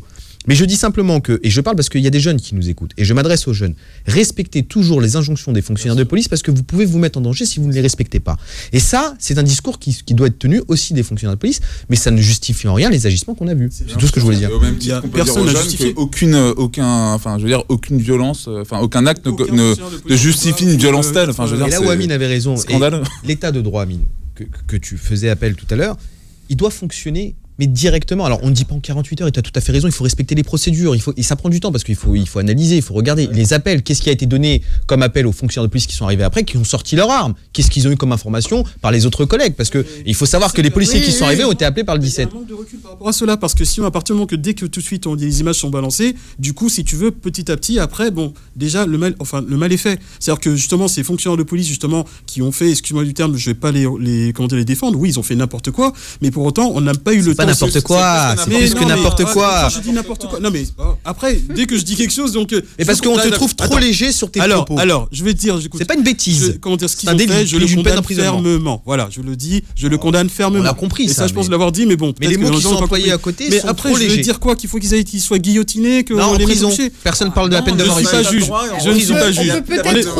Je ne suis pas juge et il y a un état de droit comme tu l'as dit. Je crois qu'on n'a pas de sympathie. Il y a peut-être un juste milieu. Il y a peut-être un juste milieu. Ouais, c'est ça. Mais voilà. Il n'a rien. Non, mais c'est un truc au milieu. Tu t'as entendu Amine ou tu as entendu Arnaud sur la qualification de cette interpellation. On est quand même sur des mots plus forts. Elle est injustifiable, je l'ai dit. Elle est injustifiable. Donc évidemment, ce qu'ils ont fait n'était pas. En tant que policier, puisque visiblement remettre en cause l'IGPN, c'est pas quelque chose qui te semble pertinent parce que tu estimes qu'elle joue son rôle. Non, on peut l'améliorer, mais après. Ok, on peut l'améliorer, mais. Si tu avais là une proposition concrète pour changer de l'intérieur la police, ce serait quoi ? C'est un gros chantier. Et en plus, si tu veux, il y a un livre blanc qui est sorti et qui était concernant. Le livre blanc de la sécurité. Mais malheureusement, est-ce que vous avez le contenu ? Il y a 332 pages, ça a été balancé comme ça a été attendu depuis 10 ans. normalement, il n'y a aucune communication qui a été faite, qui était censée justement... Je l'ai lu. Moi, ouais, mais bon, toi tu l'as lu, mais il n'y a pas eu de présentation officielle. Et ce que peut-être que je reproche aussi à nos élites, justement, de ne pas avoir fait une présentation pour pouvoir expliquer quelle est l'orientation, on va dire, politique, justement, de la sécurité intérieure. Pour éviter les bavures policières, pour éviter le racisme dans la police, comment on fait? Déploiement massif des caméras piétons, déploiement et celles qui fonctionnent. Ça, c'est en cours. Qui fonctionnent, qui sont en cours. Ensuite, après, mieux communiquer, c'est-à-dire au niveau de l'IGPN, c'est-à-dire qu'à un moment donné, peut-être l'élargir, l'ouvrir un peu plus au niveau de la communication. Là, il y a un pas qui a été fait par rapport au rapport qui a été diffusé publiquement. Ça, déjà, ça montre que justement, il y a une ouverture qui est attendue. Comment on change les mentalités? Comment on change les mentalités? Les mentalités parfois des anciens qui modèlent un petit peu les nouveaux qui arrivent. C'est-à-dire que maintenant, faire de la pédagogie, c'est-à-dire qu'à un moment donné, tout se passe dans les bancs d'école de police. C'est qu'à un moment donné, si tu veux, tu as eu un module où des sociologues venaient, je respecte le travail des sociologues, pour expliquer comment ça se passait dans les quartiers, etc. Mais moi, je dis que pourquoi pas, c'est-à-dire des jeunes qui vivent ces phénomènes de violence. C'est pas que dans les quartiers. Non, mais attends, que ce soit dans les quartiers ou autres, qui vivent de ces violences-là, qui viennent à un moment donné parler de leur expérience. C'est comme des violences conjugales, des femmes qui ont eu cette malheureuse expérience. Sensibiliser les policiers sur les bancs d'école. Parce que justement, que quand tu as un futur collègue qui vient du fin fond de la Creuse, il ne connaît pas les problématiques qu'il y a à Sevran ou dans certains quartiers. Il a besoin d'avoir des trucs concrets. Et ça, je pense qu'il est nécessaire à un moment donné d'ouvrir un peu, de sensibiliser ses futurs collègues qui seront amenés à faire ce genre de... Quand on voit qu'on a un groupe Facebook de 8000 policiers qui rentraient avec leur RIO, qui se sont donnés à des injures, à des postes, et on n'a pas véritablement eu de sanctions, est-ce qu'on peut imaginer que de la sensibilisation suffirait? Je me permets, sincèrement, je comprends pas le rapport avec les violences qui sont faites et la proposition là qui est faite par rapport. Non mais réellement, je suis désolé de dire ça. La proposition, par exemple, de faire venir des gens de quartier, etc. Qui ont subi des violences policières et qui en parleraient en fait aux policiers. Bien sûr, mais parce que ça permet aussi pour leur dire que les coups ça fait mal. En fait, je pense que ce que dit Abdoulaye, c'est que on envoie souvent. Alors là, c'est le 17e, donc ça marche pas, mais on envoie. Des jeunes recrues dans les quartiers. C'est un sujet qui est reconnu, y compris par les policiers eux-mêmes, leur hiérarchie. On en parlera peut-être tout à l'heure. Juste après la pub, on parle justement de cette manière des policiers à être envoyés dans les quartiers populaires, mais c'est pareil pour les enseignants, on en parle juste après. 17h, 19h, l'actu autrement, avec Rosa Méziane et Malik Ketou sur Beurre FM. Merci d'être dans l'actu. Autrement, on reprend immédiatement le sujet sur la question de la police. Alors Abdoulaye, il y avait deux propositions que Arnaud ne semblait pas particulièrement comprendre. Alors il y a un sujet de ces nouvelles recrues qui sont envoyées dans les territoires qui sont parfois les plus difficiles parce que la délinquance est un peu plus importante. Et effectivement, alors... d'être sensibilisé à la sociologie des quartiers populaires, à l'historique aussi des différentes vagues d'immigration et de la création en fait de ces grands ensembles, ça peut être effectivement important. Mais ma question était, en termes de proposition, comment on change les mentalités violentes parfois qu'on peut avoir d'un certain nombre de policiers, les mentalités racistes dont certains policiers subissent également. Je crois qu'il y a quelques mois, un policier a révélé un certain nombre d'agissements. Concrètement, comment on fait changer ça? Alors, il y a un numéro, je crois qu'il s'appelle Stop Discrit, ou un numéro vert qui existe, parce qu'on est champion en France pour créer des numéros verts. Dès qu'il y a quelque chose qui ne va pas, au-delà du numéro vert... Voilà. Exactement. Mais on n'arrête pas de dire il faut faire le ménage, il faut faire le ménage. Donc concrètement, ça veut dire quoi faire le ménage dans la police? C'est comment demain on vous donne les clés de la boutique. Qu'est-ce que vous faites pour qu'il n'y ait plus de policiers violents et racistes? Mais parce que tout passe par la pédagogie, Rose. C'est une pédagogie. Si tu n'expliques pas évidemment les vrais problèmes sociétals. Non mais attendez. Non mais est-ce que les violeurs on leur explique que c'est une question de pédagogie? On parle de racisme et de violence. Je suis directeur d'une association, sincèrement. J'ai déjà eu des salariés à reprendre sur des violences, mais absolument rien à voir. Et heureusement, mais sincèrement, il y a un code, code de déontologie, mais justement, c'est là le truc. La déontologie, c'est un code du travail, en fait. J'applique, c'est-à-dire que non, il y a quelque chose qui est en dehors des clous, envers madame, envers monsieur, circuler, il n'y a rien à voir, c'est fini. Je condamne et je vais tout de suite, j'ai pas besoin. Quand on a des jeunes recrues quelle sensibilisation, y compris sur une sociologie des quartiers ou autres, toute violence, quel que soit l'endroit, est à condamner. Quand on a un jeune qui arrive dans une en formation policière, il n'a pas de repère, on va dire, il n'est pas préparé à ce qu'on va voir à l'extérieur. Je vais lui dire qu'effectivement, tu vas tomber peut-être sur des personnes, forcément qui sont peut-être pas de la même couleur de peau, qui n'ont pas la même origine que toi, mais pour autant, tu dois le contrôler en tant que citoyen et non en tant que personne étrangère. Et maintenant, le souci, c'est que justement, mais à un moment donné, c'est que non, il y a des gens qui ont. Attends, mais il y a des gens, oui, il y a des gens. Moi, je l'ai toujours dit de toute façon. L'institution police. Je l'ai toujours dit, la police française n'est pas raciste, mais il y a des composants racistes qui sont à bannir. Et les personnes qui sont victimes de cela, mais justement. Comment on le bannit? Mais justement, mais on le bannit, mais non, mais quand on le bannit, mais justement que quand tu es en école, justement, des personnes qui ont ce genre d'idéaux, il faut essayer de leur faire comprendre. Là, tu veux faire croire que la question de la violence et du racisme dans la police, c'est les jeunes recrues. Il y a peut-être aussi des vieilles recrues. Non, mais la violence, il y a de belles choses. Amine. Sur la question des quartiers qui vaut pour la police comme pour les enseignants, par exemple, lorsque vous envoyez des gens, c'est pas simplement une question de connaître, c'est aussi une question d'expérience. Quand vous envoyez des gens qui sont peu expérimentés, qui sont en début de carrière, dans des situations plus difficiles, parce qu'effectivement, être enseignant ou policier dans un quartier difficile, c'est plus compliqué que de l'être dans un endroit beaucoup plus cossu. Et il y a un vrai sujet qui a été... Oui, mais vous prenez... Ok, bon, essayons de ne pas être trop caricaturaux. Il y a un sujet qui est vraiment documenté par des études sérieuses, c'est qu'effectivement, vous avez des policiers, de jeunes policiers, qui ont passé toute leur vie dans des territoires périurbains ou ruraux, qui étaient qui ont vécu dans des zones rurales, à Moulins-sur-Allier, dans le Gers, dans le Tarn, qui n'ont jamais mis les pieds dans une banlieue, qui ont croisé 3 Arabes noirs dans leur vie ou d'habitants de cité, et qui arrivent, première affectation, QPV, et ils se retrouvent dans des interventions dingues où on leur balance des machines à laver, et donc évidemment, ils ne sont pas préparés, ils n'ont pas l'expérience, et qu'est-ce qu'ils voient? Ils voient une réalité qu'ils devinaient, ils ne débarquent pas non plus d'une autre planète, mais une réalité que vous lisez dans les magazines, vous voyez dans des... W9, c'est pas la vraie vie. Pardon? J'ai dit W9, c'est pas la vraie vie. Non mais voilà, c'est ce que j'allais dire, quand vous voyez dans un reportage. Et quand vous retrouvez que vous êtes vraiment vous dans cette situation, vous paniquez, vous faites n'importe quoi. Alors ça justifie pas les dérapages, mais c'est toujours cette idée, si on veut que nos quartiers s'en sortent, il faut mettre des moyens exceptionnels. Et donc ça vaut pour l'éducation comme pour la police. On n'envoie pas des gens qui n'ont pas d'expérience. On envoie, quitte à l'épée. Moi je suis pour une dérogation au droit de la fonction publique en termes de rémunération pour permettre aux policiers et aux enseignants... Ce qu'avait fait Édouard Philippe pour la Seine-Saint-Denis, une augmentation de 10 000 € sur 5 ans. Un enseignant qui est en fin de carrière ou qui est quinquagénaire, à qui il reste une dizaine d'années à faire, ou un policier, eh bien moi je pense que l'État doit être prêt à lui dire on vous paye 20, 30, 40, 50% de plus, mais votre expérience est précieuse, votre savoir, les acquis que vous avez eus pendant votre carrière sont précieux, et on vous demande d'aller les mettre au service de la République dans les territoires oubliés. Ça, on peut le faire. Et pourquoi on ne le fait pas? Moi je pense que... J'entends ce qu'elle dit là, mais je pense que répondre à l'actualité d'une certaine manière, en faisant un pas de côté par rapport au quartier, justement, etc., et se dire pourquoi est-ce qu'on arrive sur ces questions-là, c'est nier, d'une certaine manière, qu'il y a un vrai problème systémique, pour moi. Non mais systémique, je dis pas que tous les policiers sont violents, c'est pas ce que je dis. Non, je finis là-dessus. Sur le traitement de la violence, je m'explique, il y a de belles choses aujourd'hui qui se passent. Parlons, pour le coup, c'est moi qui vais faire un pas de côté, parlons par exemple de la violence, des violences faites aux femmes.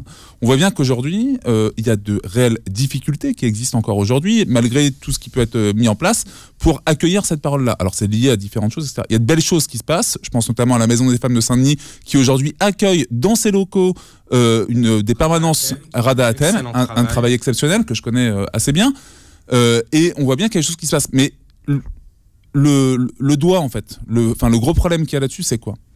C'est que finalement, là où il y a besoin d'accompagner finalement l'ensemble des fonctionnaires de police, c'est aussi sur la manière dont on va traiter cette violence-là. Et on voit bien que là, il y a un réel apport en tant que tel. Moi, je pense que de manière plutôt générale, c'est comment est-ce qu'on peut tolérer et comment est-ce qu'on accepte cette violence-là. Moi, réellement, ça m'interroge. Je me dis même que des personnes qui sont victimes, encore une fois, qui se retrouvent dans des commissariats pour que leur parole soit prise, il y a peut-être effectivement une question de formation, mais là où je dis que c'est systémique, c'est sur la manière dont on nomme la violence réellement. Il y a eu une amélioration concernant l'accueil des victimes de violences conjugales et tout ça, et que franchement, je pense qu'il faudrait voir. Mais après là, si on doit parler par rapport à l'apport concernant les violences en elles-mêmes, vous savez que les policiers ont le monopole de la violence. À partir du moment, légitimement, parce que voilà, il y a le code de procédure pénale. On l'a vu jeudi. Non mais. Ah, c'est caricatural. Non, à partir du moment. Voilà, c'est ça. Mais on a sorti la petite. C'est dans le code pénal. C'est dans le code pénal. Maintenant, il faut savoir qu'à partir du moment que c'est illégitime et que justement que on n'a pas fait les choses justement de manière légitime, c'est-à-dire qu'on a violenté une personne de manière gratuite en dehors de l'autodérogation, c'est clair et net que oui, là c'est clair et net, c'était pas à faire. Pas du tout. Et il faut le condamner. Mais unanimement, je suis pas en train de tourner autour du pot, dire oui. Il a fallu quand même 1h30. Non, je l'ai dit et voilà. Non, c'est qui nous dérange honnêtement. Mais il y a une prise de conscience, qui est là. Ce qui nous dérange, c'est qu'on a le sentiment quand même que de certains policiers, il y a une forme de déni. C'est à nous expliquer que c'est toujours à la marge. Ça ne peut pas fonctionner. C'est-à-dire que. Est-ce que 4 fonctionnaires doivent prendre pour les 150 000 ? Juste, je termine. Très sincèrement. Mais non, c'est pas ce que je dis. Et au même titre que je ne caricature pas tes pensées, ne fais pas pareil pour moi. Non, c'est pareil. Y a les femmes qui sont violentées ou violées, c'est pas uniquement celles qui portent plainte. Voilà. Également toutes donc celles qui portent pas de plainte. Il y a ce qu'on appelle. Non mais alors, ne minimise pas. Voilà, on va rentrer sur le fonctionnaire de police. Tu sais bien à quel point le nombre. J'en ai auditionné. Tu sais bien à quel point le nombre de plaintes enregistrées ne révèle pas le nombre. C'est pas un recensement exact des faits de violence. Je vais remettre de l'ordre parce que c'est notre sujet. Pas sur les violences des faites aux femmes, c'est pas notre sujet. Non, mais sur peu importe, mais sur les violences policières, moi je pense qu'il y a un certain nombre de violences quotidiennes. Ce qu'on a remarqué pendant le confinement. Ah oui, et on attend parce qu'il y a beaucoup de gens qui font des études et qui travaillent sur le sujet, sur la récoltation des images qu'ils ont pu récupérer sur les réseaux sociaux. On a vu un traitement dans les quartiers populaires totalement différent dans le 6e arrondissement de Paris. Des policiers qui, sur les attestations, qui portaient la main très rapidement, qui portaient des coups. Et ça pose question. Et quand on parle du pacte républicain, il n'est pas possible qu'on puisse encore tenir, une forme un champ lexical trop léger concernant les policiers qui salissent la profession tout entière. Ça, c'est notre discours. Personne n'était léger, là.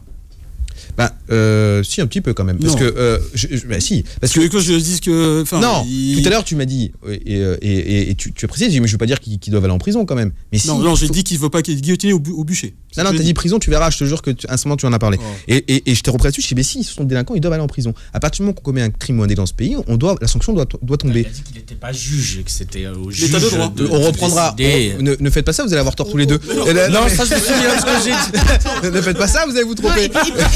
Et puis honnêtement, quand on parle des délinquants, on n'a aucun mal à dire leur place est en prison.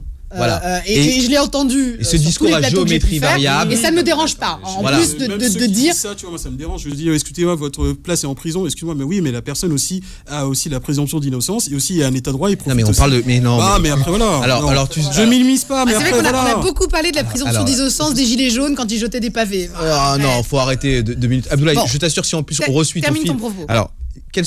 Où on peut travailler sur des propositions qui peuvent être sérieuses sur le sujet. La formation des fonctionnaires de police, elle est faite en école et puis ensuite après, elle n'est pas continue.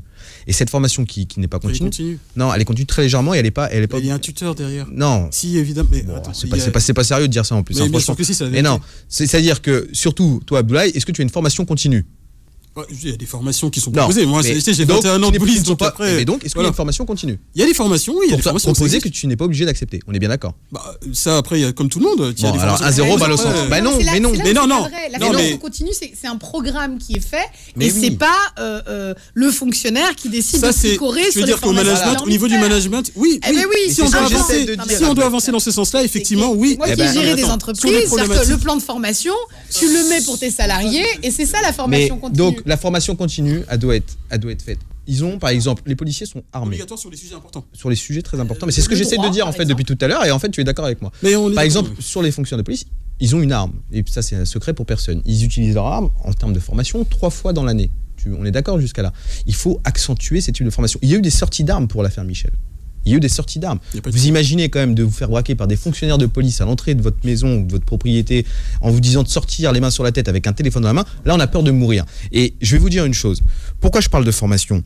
Mais pas que la formation. On a parlé aussi tout à l'heure de l'IGPN et d'une autorité indépendante qui pourrait juger les fonctionnaires de police et qui pourrait, pour le coup, accélérer le rythme, c'est-à-dire une condamnation administrative et une condamnation judiciaire si les faits sont avérés. On a parlé de la caméra piéton. La caméra piéton, elle doit être actionnée. Donc, vous avez, chez les fonctionnaires, si on doit prendre l'exemple des Américains, sur tous leurs véhicules de police, tout est filmé constamment, continuellement. Mais voilà, y a pas, pour ça pourrait répondre peut-être à tout. C'est même pas Floyd. Exactement. Mais ça permet. Exactement. Mais ça permet. Et c'est pour ça que la loi 24, pour le coup, est très inquiétante. Mais ça permet quand même de pouvoir dénoncer les faits quand les policiers agissent mal. Et puis quand il y a des courses avec des jeunes, il y a des moments, et ben vous savez, avec les rodéos motos, ce qu'on appelle les rodéos sauvages, on aime bien utiliser le terme sauvage pour les banlieues, et ben ça nous permet aussi d'avoir des images pour pouvoir soit discréditer les policiers, soit les condamner s'ils ont commis des fautes. Quand j'entends dire que c'est un métier difficile, tout le monde est d'accord autour de cette table pour le dire. Mais la difficulté du métier ne me permet pas des agissements de certains. Mais est-ce que quand on dit que c'est difficile, c'est que si tu veux, c'est que dans le quotidien en lui-même, c'est pour ça que j'invite aussi souvent des personnes qui ont peut-être cette méconnaissance de venir nous suivre. J'ai porté l'uniforme, moi. Tu peux pas me dire ça à moi. Non, mais des personnes qui ont cette méconnaissance du métier de voir. Bien sûr, il y a des possibilités. Justement, je pense que peut-être pour élargir aussi, peut-être aussi d'amener les citoyens à venir voir un peu. Tous les métiers sont pas. Moi j'entends. Les soignants ont un métier difficile, ils s'amusent pas à euthanasier. Les travailleurs sociaux à tour de bras. Mais ils vont faire des erreurs. On peut pas tout entendre. Il faut une antenne départementale au sein de la préfecture qui puisse recevoir les plaintes des personnes qui ont été victimes des forces de l'ordre. C'est en ça que c'est systémique. Pour moi, c'est ça. C'est-à-dire en quoi le système permet en fait d'éviter ce genre de drame. Le métier de policier est difficile. Moi, je vois bien. Je suis plutôt du côté de la protection de l'enfance. La protection de l'enfance, c'est difficile et il y a des choses qui vont pas du tout. Enfin, je suis désolé, c'est pareil. Si je fais le parallèle avec la protection de l'enfance, il n'y a pas en France de fichier national d'informations préoccupantes. C'est un scandale. C'est-à-dire qu'on peut faire une connerie dans un département, partir sur un autre, etc. sans problème. C'est grave. On clôt le débat et on revient tout de suite sur ce démantèlement de Caen, place de la République. À tout de suite. 17h, 19h, l'actu autrement avec Rosa Méziane et Malik Ketou sur Beurre FM. Merci. Je suis désolée. Non, c'est bon, on reprend pas. Merci d'être dans l'actu autrement. Alors, une émission un peu, malgré le sujet, un petit peu joyeuse parce qu'ils sont très dissipés pendant la pub. Alors, je confirme. Exactement. Alors, on voulait aborder cette manifestation qui avait été organisée par l'association Utopia 56 et Solidarité Wilson. Alors, Solidarité Migrants Wilson.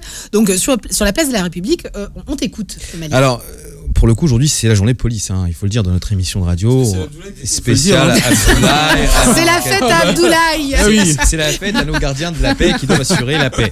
Alors, le rassemblement avait fait grand bruit lundi 23 novembre. Dans la soirée, des centaines de migrants s'étaient rassemblés sur la place de la République, une semaine après avoir été délogés de leur campement de Saint-Denis, le tout orchestré par l'association Utopia 56. Je vous laisse réfléchir à Utopia, vous verrez qu'on était très loin de cette utopie d'accueil des droits de l'homme. Mais l'évacuation qui s'en est suivie avait donné lieu à plusieurs polémiques. Des personnalités de gauche dénonçant des actes de policiers. Dans la foulée, des migrants avaient été repoussés hors de Paris aux grandes dames des élus de Seine-Saint-Denis, accusant les autorités de se servir de la banlieue. Et au même titre que moi, je suis dans le 94, je me suis rendu compte que le préfet avait réquisitionné un gymnase pour mettre des migrants dans un quartier en plus populaire de la ville. Honnêtement, Amine Katmi, la question est peut-être posée à vous directement. Est-ce que pour le coup, ces images vous ont choqué ? Est-ce que cela montre pas qu'il faut revoir aussi notre politique d'immigration dans notre pays, soit mieux accueillir, soit expulser ceux qui n'ont pas à être sur notre sol ? Quelle est votre analyse sur le sujet ? Les images étaient choquantes, encore une fois. On se demande qui, à la préfecture de police, s'est dit tiens, en plus, en pleine discussion parlementaire, on était en pleine polémique sur l'article 24, et il y a quelqu'un qui se dit tiens, place de la République, on va envoyer la police. On arrive, on découvre qu'il y a la moitié du Conseil de Paris en écharpe avec des députés insoumis, Audrey Pulvar et toute la bande. Donc déjà, quand on voit ça, en général, le commissaire dit bon, il y a des élus, il y a des médias, il y a la presse, on va éviter. Et puis là, boum, c'est quand même le rouleau compresseur, et on voit Coquerel qui se fait bousculer, et on voit des images qui sont insupportables. Moi, je ne suis pas dupe, je vais vous dire une chose très franchement, sur les intentions qui ont conduit les associations à mener les migrants là. Ça a été organisé en 2 minutes, les 500 tentes étaient placées. Pas plus que je ne suis dupe sur le fait... On n'entend pas.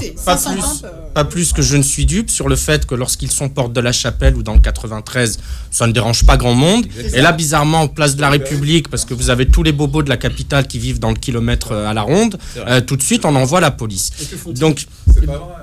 Bah si, excusez-moi, la porte de la Symboliquement, Chapelle, on parle c'est des pas le migrants, sujet. Symboliquement, la place de la République, c'est aussi un endroit où on vient aussi manifester. Alors, je pense que vous dites la même chose qu'il dit, c'est que là, parce que c'était place de la République, ça a gêné, mais que quand il y a des camps de migrants qui sont installés en Seine-Saint-Denis ou porte de la Chapelle, le préfet vient pas expulser plus que ça. Ça n'a gêné personne. Là, ça fait quand même suite à une expulsion qu'il y a eu.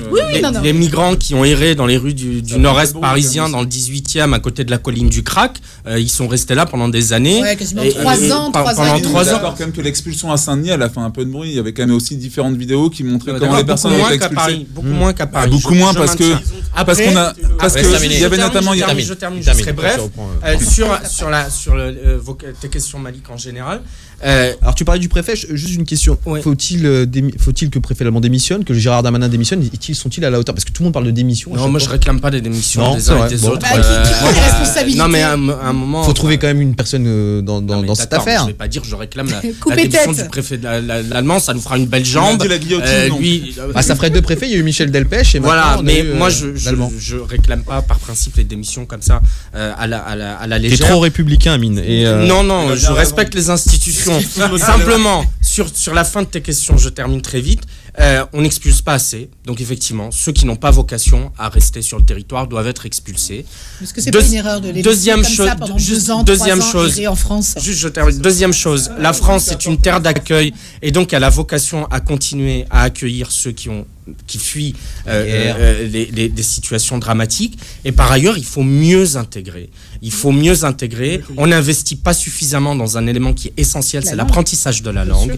Moi, j'ai des témoignages de familles qui sont arrivées de Syrie, qui sont arrivées de zones en guerre, et elles arrivent et elles vous disent, mais c'est bizarre, d'abord on nous met dans des bâtiments, je parle dans mon dernier livre d'une fille qui s'appelle Haïfa, qui arrive de Syrie, elle dit j'arrive dans la banlieue d'une grande ville de l'ouest de la France, elle dit j'arrive dans un bâtiment, il y avait déjà que des Syriens. Donc, comment je fais, moi, pour m'intégrer? On n'a pas de cours de langue française. Et donc, elle dit, moi, mes enfants vont aller à l'école, et ils vont apprendre le français. Et moi, si je ne fais pas d'efforts, je ne l'apprendrai pas. Donc, on met pas suffisamment de moyens. Donc, il faut être ferme, expulsé, et en même temps, être bien mieux. C'est un peu Macron, ça, ferme et humain. Enfin, il n'a pas inventé ça, être ferme et en même temps être humain. Il l'a pas inventé, mais il l'a pas mis en application. Non, il l'a pas fait. Donc voilà. Pour le coup, j'arrive pas à voir le rapport avec ce qui se passe là sur la place de la République, justement avec les migrants. J'arrive pas à comprendre le lien. Les migrants, c'est pas des. Ouais, mais pourquoi? Alors, si, parce qu'en fait, on a dans les 500 micros. Non, dans les. Alors oui, effectivement. Alors c'est pas parce que c'est spécifiquement des migrants, parce que ce sont des demandeurs d'asile. Et ces demandeurs d'asile ont, pour une majorité d'entre eux, été déboutés en fait. Ils ont déjà. Alors parfois ils ont été déjà déboutés dans d'autres pays et ils ont également été déboutés en France. Donc, alors après, on peut essayer de remettre en cause le droit d'asile, et comment il est fait en Europe. Quoi qu'il en soit, quand on est débouté parfois depuis 1 an, 2 ans, 3 ans, il n'y a pas matériellement d'expulsion ou d'exécution de l'expulsion qui est faite. On appelle le QTF. Voilà, exactement, l'obligation de quitter le territoire français. Donc quand elle n'est pas exécutée, vous avez des gens qui techniquement n'ont pas vocation à rester là, c'est-à-dire qu'en fait certains ont eu la possibilité d'être accueillis et d'autres non. Mais par contre, on ne les expulse pas. Ils sont censés rentrer par leurs propres moyens. Ça, c'est dans le droit de l'étranger. Voilà, on leur dit, vous repartez par vous-même. Vous repartez avec vos propres moyens. La difficulté, c'est que les gens ne repartent pas. Déjà de base. Mais voilà. Donc les gens ne repartent pas. Mais quand ça fait 2 ans, 3 ans que vous continuez à vivre dans des camps où au final, il n'y a ni expulsion et ni intégration parce qu'on a déjà statué en fait sur votre cas. Vous êtes les fantômes de la nation. Exactement, vous devenez des fantômes. Et moi, c'est pour ça que je dis qu'ils errent dans Paris ou dans les grandes agglomérations. Sans travail, sans emploi. Alors sans travail, sans emploi, mais même. Et elle est là la difficulté en fait. Elle est là la difficulté de notre gestion de l'immigration. Alors Utopia a utilisé un petit peu. Pour le coup, ça a été très instrumentalisé. Parce qu'après, je suis d'accord avec ce que dit Amine. Pardon, c'est que on se retrouve quand même. Et moi-même, je suis le premier choqué. Je suis déjà passé. Notamment au moment des grèves, j'avais pris mon vélo pour aller du côté de la porte d'Aubervilliers. Ah bah courageux. Là-bas, surtout là-bas. Non mais sincèrement, c'est l'apocalypse. Réellement, on se demande comment c'est possible. Et pour moi, le sujet de fond, c'est qu'il y a une crise migratoire qui dure depuis plusieurs années. Et qu'on tolère en France, pays des droits de l'homme, et j'irais même plutôt d'ailleurs des droits humains. Non, moi je suis contre l'expulsion. Je pense que même on a une terre d'accueil. Je pense qu'il y a aussi des choses. il y a une réflexion qui est à mener par rapport à ça. Je pense qu'il peut y avoir effectivement des moyens, et on voit bien que là où c'est très compliqué, c'est aussi des questions de géopolitique. C'est-à-dire que les migrants qui arrivent aujourd'hui, les dossiers, à partir du moment où ils sont sur notre sol, on les accueille. Je pense qu'on peut pas laisser, pour moi, vivre des gens dignement. C'est pas possible. Je veux dire, il y a également des gamins, etc. Il y a un truc moi qui me sidère. Je veux dire, pays des droits de l'homme égale un homme égale un homme, une femme égale une femme. Il faut régulariser tout le monde. Je suis pas en train de dire ça. Je dis que je parle pas forcément de la régularisation. Je dis que simplement, en termes de dignité, on ne peut pas laisser. Oui, mais alors passer le cap du stade, passer le. Plus sévère parce que le problème, c'est que c'est un dossier où quand on fait appel à l'émotion, il est très compliqué de trouver des solutions. Parce que c'est vrai que l'émotion, quand on t'entend dire, ce sont des humains, il y a des femmes et des enfants. Mais oui, l'émotion, évidemment, mais parce que on parle d'humain. Oui, quand on parle d'humain, c'est toujours compliqué de pas faire appel à son émotion quand on a un cœur un peu comme tout le monde. Mais là, pour le coup, on se rend bien compte quand même que ça ne peut pas fonctionner. C'est-à-dire qu'on ne peut pas laisser des gens sur notre territoire sans papier, en plus, qui ont été déboutés du droit d'asile pour certains. C'est-à-dire qu'ils ont suivi la procédure, qui est déjà assez très longue. Il faut regarder l'OFI et l'OFRA. C'est des procédures qui sont quasiment 2 ans. À un certain moment, il faut aussi que la France prenne ses responsabilités. Et il faut qu'elle puisse raccompagner des personnes qui n'ont pas vocation à rester sur le territoire. C'est que si elles sont raccompagnées sur des théâtres justement où il y a des exactions, il y a. Non. Tu vois, c'est si la personne vient d'un. En Afghanistan, en théorie, on n'est pas censé reconduire. Parce que c'est considéré toujours comme un pays en guerre. Mais est-ce que finalement, moi je me pose la question parce que si l'État français ne prend pas des mesures très sévères en fonction des pays, parce qu'on parle de l'Afghanistan tout particulièrement, il y a du Pakistan, il y a d'autres pays. Je veux dire, il y avait l'Albanie il y a pas très longtemps, donc on avait beaucoup d'Albanais.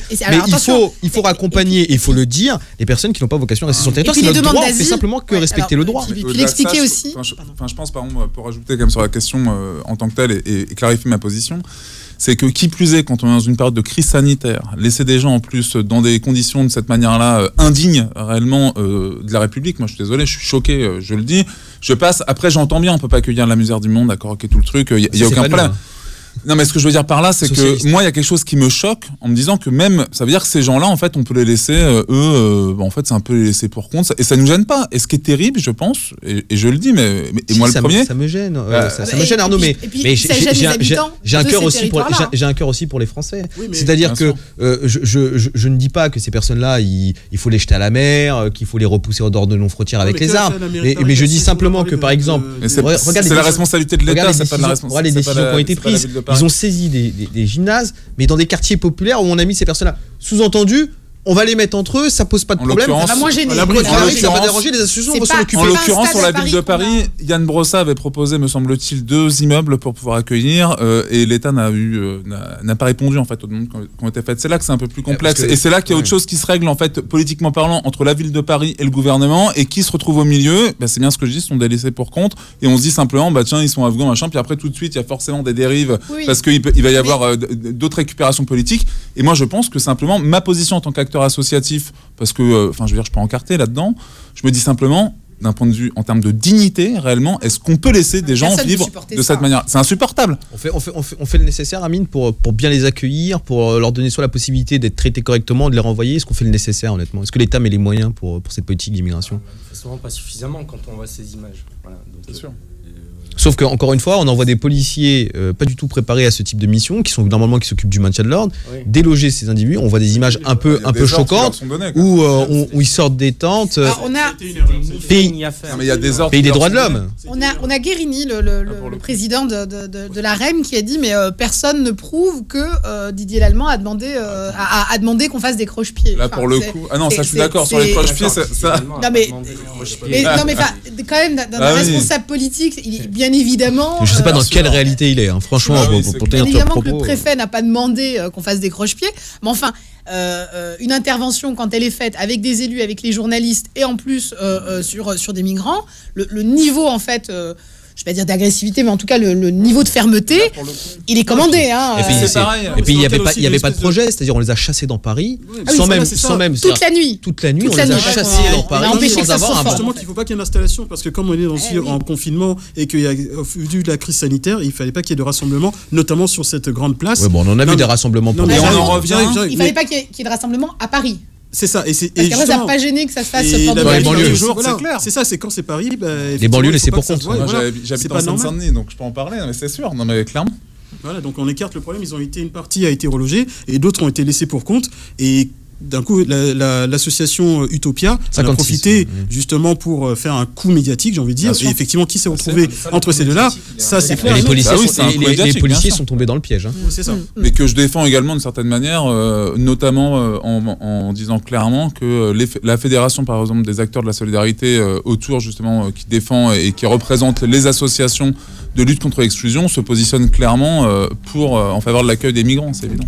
L'émission touche à sa fin. Merci à nos invités de ce soir, Amin El Khatmi, président du Printemps républicain, Arnaud Gallet, anthropologue, Abdoulaye Kanté, gardien de la paix. Vous pouvez retrouver l'émission en podcast et également sur YouTube, sur notre chaîne L'Actu Autrement.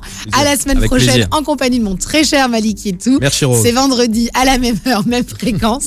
L'Actu Autrement, 17h, 19h sur Beurre FM. À vendredi prochain. Retrouvez l'Actu Autrement tous les vendredis de 17h à 19h et en podcast sur beurrefm.net et l'appli Beurre FM.